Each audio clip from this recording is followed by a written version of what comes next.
सद्गुरू श्री ब्रह्मचैतन्य महाराज गोंदवलेकर यांचं प्रवचन 4 फेब्रुवारी. भगवंताच्या नामानेच वासनाक्षय.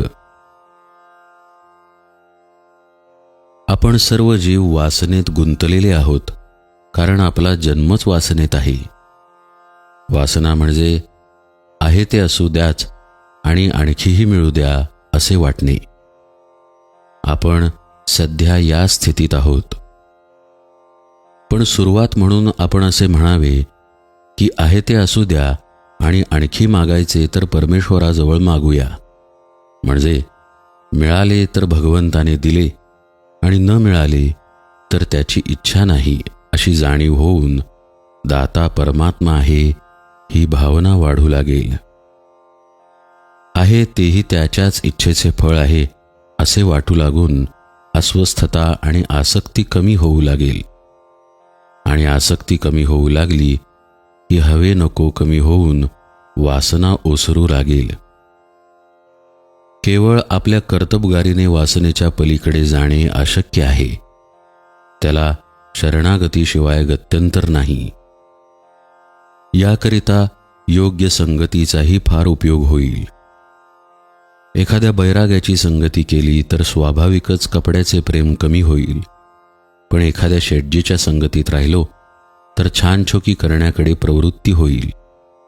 म्हणून अशा संगतीत राहावे की ज्यामुळे शरणागती यायला मदत होईल.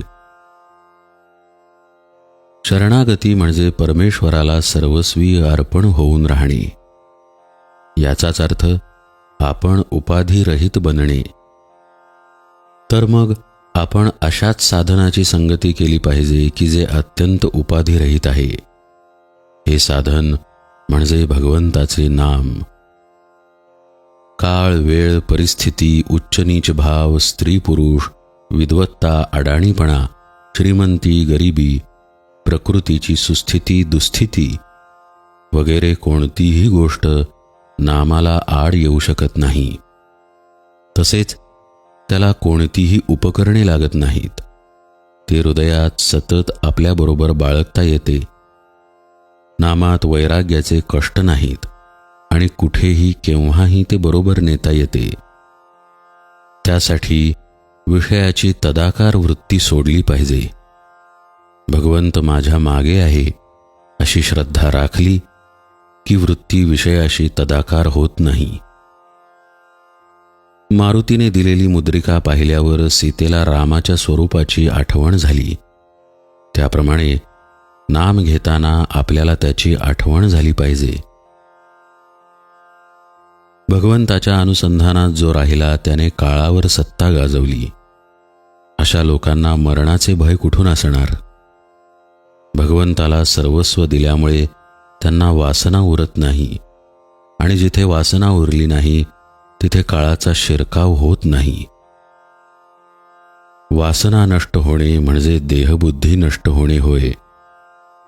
वासनेच्या क्षयामध्ये आपलेपणाचे मरण आहे आणि हे मरण डोळ्यांनी पाहण्यासाठी आपण भगवंताच्या नामात राहिले पाहिजे.